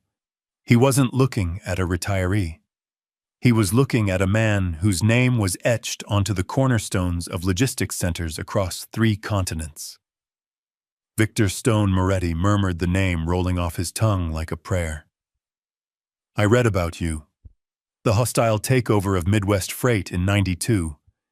They said you walked into the boardroom with a crowbar and walked out with the company. I didn't confirm or deny the legend. I just held his gaze. I did what was necessary," I said, "just like I am doing now." Moretti nodded slowly. He turned his head toward the table where the loan agreement lay signed, but not yet executed. He reached out a hand adorned with a heavy gold ring and picked up the document. Brad watched him, his eyes wide and wet, like a dog waiting to be kicked. "Leo." "Please," Brad whispered, his voice trembling. "It's a misunderstanding. The old man is senile. He thinks he's someone he's not. I have the papers. I can prove it." Moretti didn't even look at him. He held the contract up to the red emergency light, inspecting Brad's signature. Then, with a slow, deliberate motion, he tore the paper in half. The sound was sharp, violent in the quiet room.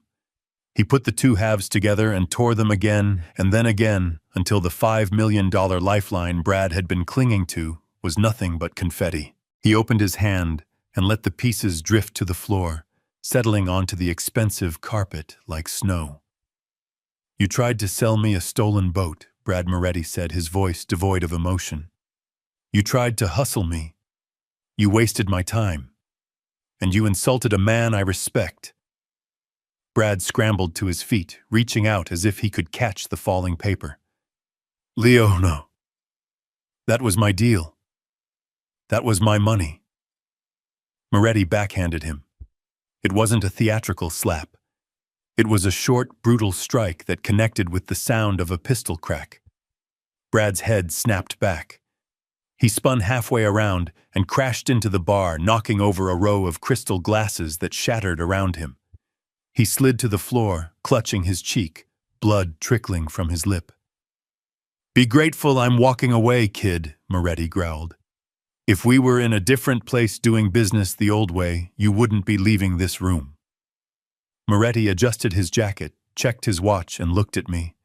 He gave a curt nod. "Mr. Stone, I apologize for the intrusion." I returned the nod. "No apology necessary, Mr. Moretti. The gangway is clear."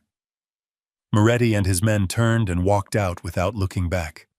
The door swung shut, leaving Brad sobbing on the floor among the broken glass. Sullivan cleared his throat. The sound was dry and professional.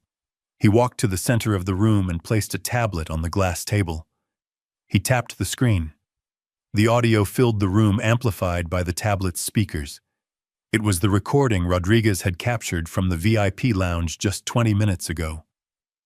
I know I don't own the boat. Brad's voice played thin and reedy. But the old man is clueless. I forged the title myself. Once Moretti wires the cash, I'm gone. I'll be in the Caymans before anyone realizes the collateral is fake. The recording stopped. Sullivan looked down at Brad. That is a confession to wire fraud and grand larceny, Mr. Sterling Sullivan said. And it is now in the cloud on my server and in the inbox of the Assistant U.S. Attorney for the Southern District of Florida. From outside, the night suddenly erupted in blue and white light. The strobes flashed through the portholes, cutting through the red gloom of the salon. The roar of heavy engines approached much louder than the yacht's own generators. Then came the thud of boots hitting the deck plates above us. Heavy, rhythmic, disciplined footsteps. The Coast Guard, I said, and the Miami-Dade police. Brad looked up. His face was a mask of absolute terror streaked with tears and blood. The reality of his situation finally crashed down on him. The investors were gone. The money was gone. His wife was gone. And now the law was here. You did this, Brad whispered. He looked at me, his eyes narrowing, the fear curdling into a pure, irrational hatred. You did this to me. You ruined everything. He stood up. He was shaking not from fear anymore, but from a psychotic break. He looked around for a weapon, for anything to hurt me, but the room was clear. He looked at his own hands. I was going to be rich, he screamed, spittle flying from his mouth. I was going to be somebody, and you jealous wash-up old plumber, you took it from me. He lunged. It happened in slow motion. The security guards stepped forward, but they were too far away. Brad was fast fueled by the desperate energy of a cornered rat. He charged at me, his hands reaching for my throat, his face twisted into a rictus of hate. I didn't step back. I didn't call for help. I grew up in the steel mills of Pittsburgh. Before I wore suits, I wore leather aprons. I spent 20 years lifting beams, turning valves, and brawling in union halls where a man's worth was measured by how hard he could hit and how fast he could stand back up. I might have been 72 years old, but my muscles remembered the work. My bones were dense with a lifetime of labor. Brad reached me. He threw a wild, looping punch aimed at my jaw. I stepped inside his guard. I didn't block it. I slipped it, moving with a fluidity that surprised even me. My left hand shot out and gripped the lapel of his jacket, bunching the expensive fabric tight. My right hand clamped onto his wrist, my fingers digging into his tendons. I felt his pulse hammering against my thumb. He was young, but he was soft. He was doughy from years of desk work and expensive lunches. I was iron. I pivoted on my heel, using his own momentum against him. It was a move I had learned in a judo dojo in Tokyo 40 years ago, a simple hip toss designed to neutralize an aggressor without killing them. I pulled him forward and down, simultaneously sweeping my leg back against his ankles. Brad's feet left the floor. For a second, he was airborne, suspended in the red light, his eyes wide with shock. Then gravity took over. I slammed him into the floor. The impact shook the room. The breath left his body in a ragged whoosh. He sprawled on the Persian rug, flat on his back, the wind knocked out of him. He gasped, trying to suck in air, his eyes rolling back in his head. I didn't let go. I dropped a knee onto his chest, pinning him to the floor. I leaned in close, so close that my face was the only thing he could see. He wheezed, looking up at me with terror. He tried to struggle, but I pressed down harder, my weight settling onto his sternum. You called me a plumber, I whispered, my voice a low rumble that only he could hear. You thought that was an insult. You thought that made me weak.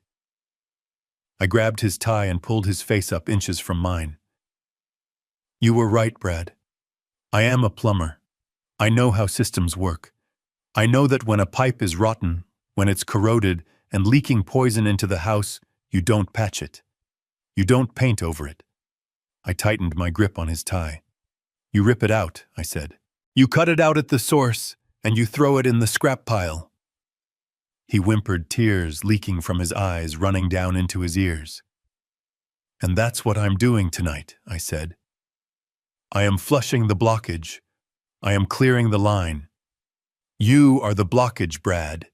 You are the sewage clogging up my daughter's life, and I am finally flushing you away." I stood up, releasing him with a shove of disgust. He curled into a fetal position, coughing and sobbing. The doors to the salon burst open. 4 Coast Guard officers entered, weapons drawn but lowered, followed by 2 police officers. Sullivan stepped forward, pointing at the man on the floor. "That's him," Sullivan said. "That's the man who forged the maritime documents." The officers moved in. They hauled Brad to his feet. He didn't fight them. He was limp, broken, his eyes vacant. They slapped the handcuffs on him, the metal clicking shut with a sound of finality. Brad looked at me one last time as they dragged him toward the door. He opened his mouth to speak, but no words came out. There was nothing left to say. I watched him go. I adjusted my cuffs. I straightened my tie. I took a deep breath, inhaling the cool night air rushing in from the open door. The red emergency lights flickered and died, replaced by the bright, harsh white of the main system coming back online. Rodriguez had restored the power. The room was bright again. The shadows were gone. I looked at Sullivan. "Where is my daughter?" "She's in the galley, sir," Sullivan said. "She's safe." I nodded. I walked toward the door, stepping over the torn pieces of the contract without looking down. The plumber's work was done. Now the father's work began. The blue lights of the police cruisers had faded into the Miami night, leaving behind a silence on the deck that felt heavier than the humidity. Sullivan stepped back onto the yacht, his phone still in his hand, his expression grim but satisfied. He walked over to where I stood by the railing, staring out at the black water. The update was brief and brutal. The federal magistrate had denied bail. Brad was considered a massive flight risk given the offshore accounts he had tried to open and the forged maritime documents. He was sitting in a holding cell in downtown Miami wearing an orange jumpsuit that cost less than the silk pocket square he had worn an hour ago. He was facing 20 years for wire fraud, bank fraud, and identity theft. The system was grinding him up just as I knew it would. But the hardest part of the night wasn't watching the police drag Brad away. It was turning around to face the person he had left behind. Emily was sitting on one of the plush deck chairs, shivering, despite the warmth of the evening. She looked like a ghost. Her makeup was ruined. Her designer dress was wrinkled, and her eyes were hollow. She wasn't looking at me. She was looking at the empty gangway where her husband had disappeared. I walked over to her. I didn't sit. I stood over her, blocking the view of the dock. "Emily," I said. She flinched. Then she looked up and her face crumbled. "Dad, you have to do something," she whispered, her voice cracking. "You have to call someone. You know judges. You know senators. You can get him out. He can't survive in there. He's not like you. He's soft. They'll kill him." I stared at her, feeling a mixture of pity and fury. Even now, after everything she had seen, after watching him sell her mother's legacy, she was still trying to protect him. She was still programmed to serve him. "I am not getting him out." "Emily," I said, my voice like granite. "He is exactly where he belongs. He broke the law. He stole from me. He threatened my grandchildren. If the law didn't have him, I would have dealt with him myself, and I promise you prison is the safer option for him." "But he's my husband," she wailed, standing up and grabbing the lapels of my jacket. "We have children." "But what am I supposed to tell Leo and Sarah? That their grandfather put their father in a cage?" "No," I said, removing her hands from my suit. "You tell them that their father was a liar who got caught. And then you tell them that their grandfather saved them from losing their home." "I'm going to lose the house anyway," she screamed, hysterical now. "He leveraged the mortgage. He emptied the savings. We have nothing. How am I supposed to feed them? I haven't worked in 7 years because he told me I didn't need to. I reached into my pocket and pulled out my phone. I tapped the banking app and held the screen up to her face. Look, I commanded. She blinked, trying to focus on the numbers. It was a transfer log. Do you see these transfers? I asked. $4,000 a month. Every month. For 10 years. She frowned, confused. That's Brad's consulting fee. From his retainer clients. There were no clients, Emily, I said, lowering the phone. That was me. She froze. What I set up a shell corporation the day you married him, I said. I knew he was a fraud then, but you were in love and I didn't want you to starve. I have been paying your mortgage, your car notes, and your grocery bills for a decade.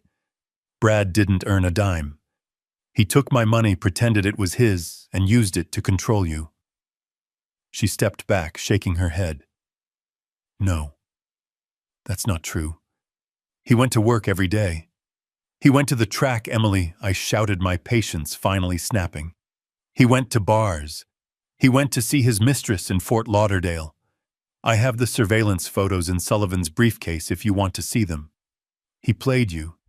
He played us all. She collapsed back onto the chair, burying her face in her hands. The reality was finally piercing the armor of her denial. She wasn't the wife of a businessman. She was the hostage of a parasite. I signaled Sullivan. He stepped forward and handed me a document. It was a single page drafted on the ride over to the marina. I stepped closer to her. I have frozen the accounts, Emily, I said. The shell company is closed. The money tap is off. As of this moment, you have $0 in your name.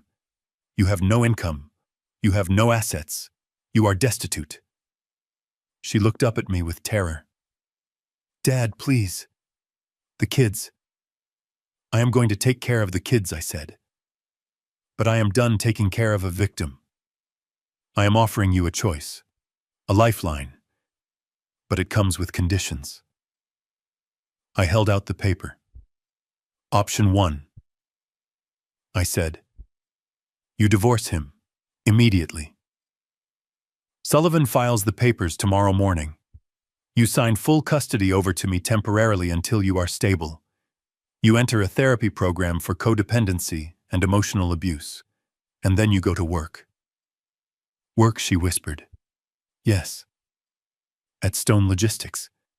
In the Louisville Distribution Center. Not in the office. On the floor. You start at 6 a.m. You wear steel-toed boots. You scan inventory. You earn $18 an hour, and you learn what it feels like to make an honest living. You learn what money is actually worth, so no man can ever dazzle you with a fake check again. She stared at me, her mouth open. You want me to work in a warehouse? I want you to build a backbone, I said. And option 2, she asked, her voice trembling. I reached into my jacket and pulled out a second document. It was a photocopy of the forged title deed for the yacht. At the bottom, next to Brad's signature, was another signature. Smaller, hesitant, but legible. Emily Sterling. Option 2. I said, my voice devoid of warmth, is that I hand this over to the FBI agent currently sitting in his car on the pier. You witnessed his signature. You co-signed the fraudulent loan application last year. Technically, Emily, you are a co-conspirator. I didn't know it was fake, she cried. He told me it was just paperwork. Ignorance is not a defense in federal court, I said. If you stand by him, if you try to defend him, if you stay married to him, you are his accomplice, and you will go to prison with him. And I will raise my grandchildren alone. The silence stretched out, broken only by the sound of the wind in the rigging. Emily looked at the paper, then at the dock, then at me. She saw the resolve in my eyes. She saw that the plumber had fixed the leak, and now he was welding the pipe shut. She looked at the document with her signature. She traced the ink with her finger. She remembered the moment she signed it, the fear she felt, the pressure Brad had put on her. He used me, she whispered. Yes, I said. He never loved me. He just needed a signature. I didn't answer. I let the truth hang there. She stood up. She wiped her face with the back of her hand. She took a deep breath, and for the first time in 10 years, she stood up straight. Where are the boots? She asked. I felt a lump in my throat, but I didn't show it. I handed her a handkerchief. We'll get them tomorrow, I said. Sullivan, call the lawyers. Start the divorce proceedings. Emily nodded. She walked to the railing and looked out at the dark water. Goodbye, Brad, she whispered. I put my hand on her shoulder. It was heavy, solid. The weight of a father who had done the hard thing. Let's go home, Emily, I said. We have an early shift. The morning sun over the Miami marina was blindingly bright, a sharp contrast to the dark, red-lit chaos of the previous night. I hadn't slept. There is a specific kind of exhaustion that comes not from physical labor, but from the heavy, dragging weight of necessary destruction. I had dismantled my son-in-law's life, and I had broken my daughter's heart to save her soul. Now there was one last piece of rot to cut out before I could say the job was done. I walked into the Port Authority Administration building with Sullivan half a step behind me. The air conditioning hit us with a blast of artificial chill. I wasn't wearing the tuxedo anymore. I was back in my work clothes, a fresh polo shirt and canvas pants, but I carried myself with the same kinetic energy that had silenced the room on the yacht. The receptionist, a young woman chewing gum with rhythmic indifference, didn't even look up until I placed my hand flat on her desk. I am here to see Mr. Henderson, I said. She pointed to a sign that said, appointment only. He is in a meeting. You can't just walk in here. I didn't argue. I didn't raise my voice. I simply walked past her desk and pushed open the door to the inner office. Sullivan followed, closing the door quietly behind us. Gary Henderson, the port manager, was sitting with his feet up on his desk, scrolling through his phone. He was a man I had hired 5 years ago because he seemed efficient on paper. Now looking at him, I saw the telltale signs of a man who had gotten comfortable with corruption. The expensive watch that didn't match his salary. The nervous twitch in his eye when the door opened. He dropped his feet to the floor, his face flushing red. Who the hell are you? You can't come in here. Wait. He squinted at me, recognition dawning. You're the old guy from the boat, he sneered. The waiter. Brad's father-in-law, right? Look, pal, your son-in-law is in federal custody. The feds already came by and took the files. I don't have anything to say to you. Get out before I call security. I walked to the chair opposite his desk and sat down. I didn't say a word. I just looked at him. It was a look I used to give foremen who tried to cut corners on safety regulations, a look that promised unemployment. Sullivan placed his briefcase on the desk. He clicked the latches open. Mr. Henderson, Sullivan said, his voice smooth and dangerous. My name is Arthur Sullivan. I am the legal counsel for Stone Enterprises. And this gentleman is not a waiter. He is Victor Stone. He owns the marina. He owns the building we are sitting in. And technically he owns the chair under your ass. Henderson laughed. It was a nervous, wet sound. Yeah, right. And I'm the King of England. Victor Stone is a silent partner. Nobody has seen him in years. I leaned forward. That is because I trusted you to do your job, Gary, I said. I trusted you to manage my assets with integrity. Instead, you turned my marina into a playground for con artists. I reached into Sullivan's briefcase and pulled out a single sheet of paper. It was a bank transfer record. $5,000, I read aloud. Wire transfer from an offshore shell company controlled by Bradford Sterling to your personal account. Date 3 days ago. Subject line consulting fees. Henderson turned pale. He tried to speak, but his throat seemed to stick. That's a legitimate fee. He needed expedited docking privileges. For a yacht that was logged as being in dry dock for maintenance, I asked. I pulled out another paper. Here is the maintenance log signed by you. It says the Catherine's Dream was undergoing hull repairs. But we both know she was floating in Slip 4, hosting an illegal fundraising party. You falsified safety records, Gary. You bypassed security protocols. You allowed a man with no title and no insurance to host investors on a vessel that wasn't cleared for occupancy. I tossed the papers onto his desk. They slid across the polished wood and hit his chest. You sold my safety for $5,000, I said, my voice dropping to a growl. You sold my privacy, and you helped that leech try to steal my property. Henderson stood up, his hands shaking. Look, Mr. Stone, if that is really you. I didn't know. Brad told me he was family. He said he had your permission. He said I was dead or senile, I interrupted. It doesn't matter what he said. It matters that you took a bribe. I stood up. The movement was sudden enough that Henderson flinched back. You're fired, Gary. He blinked. You can't, I have a contract. Your contract has a morality clause, Sullivan interjected, tapping the briefcase. Accepting bribes voids your tenure and your severance. And since you facilitated wire fraud by falsifying the location of the asset, we are also naming you as a co-conspirator in the civil suit we are filing against Mr. Sterling. Civil suit, Henderson squeaked. And criminal, I added. The FBI agent who arrested Brad was very interested to know how a fraudster got access to a secured vessel. I gave him your name on the way over here. Henderson collapsed back into his chair. He looked like a balloon that had lost its air. He knew it was over. The bribe, the lies, the easy money. It had all evaporated the moment I walked through the door. Get your things, I said. You have 5 minutes. If you are still here in 6, the police will escort you out. I turned away from him, disgusted. My eyes scanned the office, taking in the clutter of a man who cared more about perception than performance. And then I saw it. Sitting on a filing cabinet in the corner was a cardboard box labeled Maintenance, Urgent. Sticking out of the top was a curved gold-plated metal tube. I walked over to the box. It was the swan neck faucet from the yacht. The one that had sprayed Mr. Moretti. The one that had started this entire avalanche. One of the deckhands must have removed it and brought it here for replacement. I picked it up. It was heavy, solid brass under the gold plating.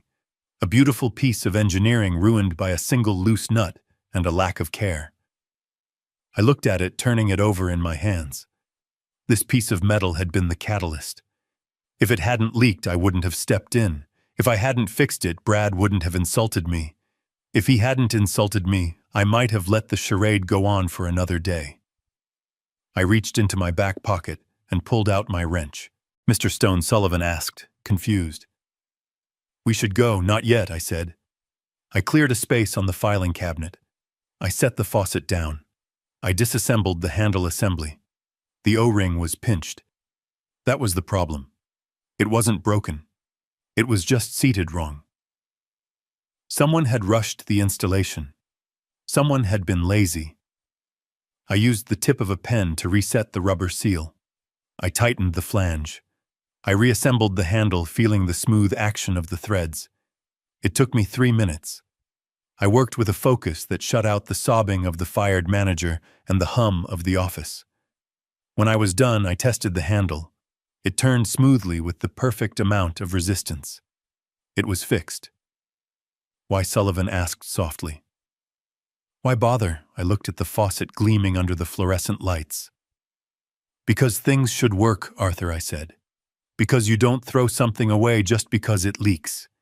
You take it apart. You find the fault. You fix it. And then you put it back where it belongs. I picked up the faucet and tucked it under my arm. I'm keeping this, I said. I'm going to put it back on the yacht myself. It's going to remind me that if you don't maintain your house, it floods. I looked at Henderson one last time. He was packing a box, weeping silently. You forgot the O-ring, Gary, I said. You forgot the details. And that's why you lost everything. I walked out of the office past the stunned receptionist and into the bright Miami morning. The salt air tasted clean. The yacht was safe. My daughter was free, and I had a faucet to install. The plumber's work was never truly done, but for the first time in a long time I felt like the foundation was solid again. 6 months is a long time in the world of logistics. In 6 months, you can ship a container around the world 3 times. You can build a warehouse. You can dismantle a criminal enterprise. But it turns out 6 months is also exactly how long it takes to rebuild a human being. I sat in the back of the federal courtroom last week when the gavel finally came down on Bradford Sterling. The judge, a stern woman who had no patience for white-collar predators, didn't buy the defense's plea for leniency. She looked at the mountain of evidence Sullivan had compiled: the forged deeds, the wire transfers, the maritime fraud, and she sentenced him to 15 years in federal prison. 15 years. He wept when the marshals took him away. He looked back at the gallery, searching for someone to save him, but the benches were empty. Emily wasn't there. She had a shift to work. I didn't smile. I didn't cheer. I just nodded. The system had been flushed. The blockage was gone. Yesterday, I took a walk through the Stone Logistics Distribution Center in Louisville. The air smelled of cardboard and diesel, a scent I prefer to any expensive cologne. I walked the catwalks, observing the floor below. It was a hive of activity: forklifts buzzing like yellow hornets, conveyor belts humming. And there she was. Emily was in aisle 4, wearing a neon safety vest and steel-toed boots that were scuffed and dirty. She held a scanner gun in one hand and a clipboard in the other. She wasn't the fragile, terrified woman in the cocktail dress anymore. Her hair was tied back in a messy bun. She had dark circles under her eyes from waking up at 5 in the morning to get the kids to school before her shift. She looked tired. She looked exhausted. But then she laughed. One of the foremen said something to her, and she threw her head back and laughed, a genuine, full-throated sound I hadn't heard in a decade. She wasn't checking with her husband to see if she was allowed to be happy. She wasn't looking over her shoulder.